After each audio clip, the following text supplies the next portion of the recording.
Hai teman-teman semuanya, perkenalkan, nama saya Eva Rianti Mariana, BP 1811221010.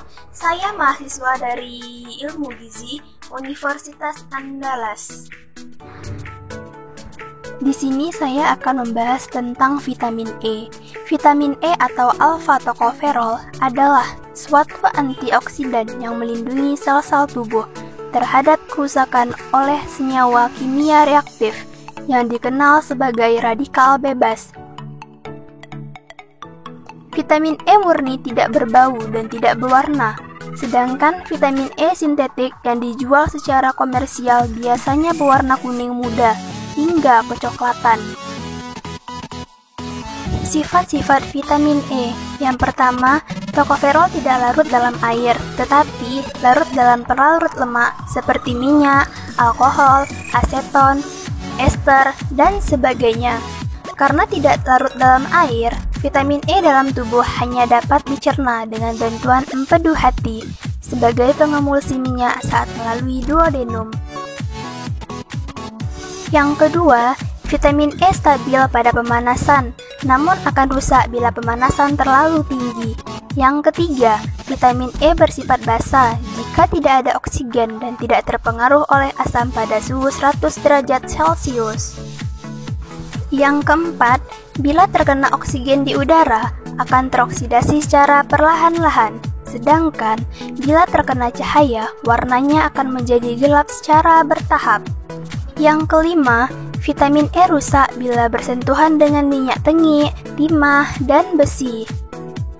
Yang keenam, tokoferol ester seperti tokoferol asetat yang paling ditemukan di alam tidak banyak rusak karena pengolahan. Yang ketujuh, vitamin E disimpan sebagian besar di jaringan lemak dan selebihnya di hati. Sumber vitamin E. Yang pertama ada buah-buahan, yang kedua susu, yang ketiga mentega, yang keempat telur, yang kelima sayur-sayuran terutama kecambah.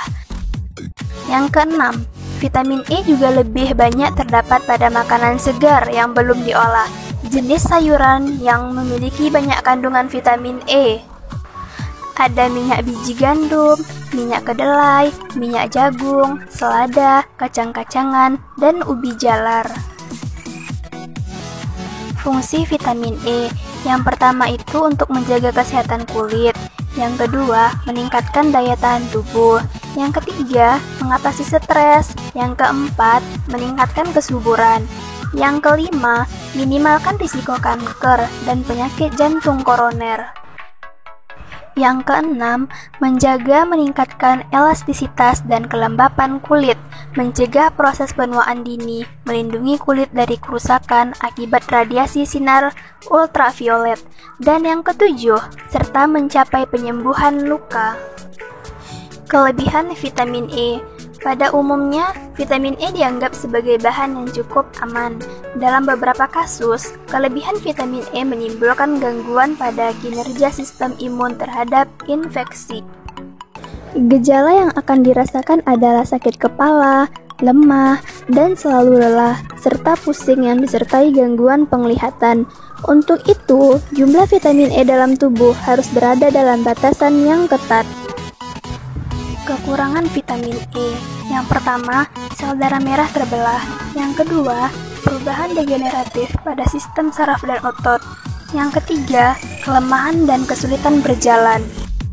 Yang keempat, nyeri pada otot betis. Yang kelima, gangguan penglihatan. Yang keenam, anemia. Yang ketujuh, kelainan kulit.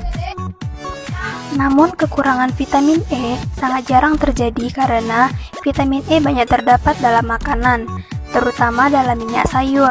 Pada manusia, kekurangan vitamin E bisa disebabkan karena diet yang sangat buruk dalam jangka waktu lama. Semoga bermanfaat. Terima kasih.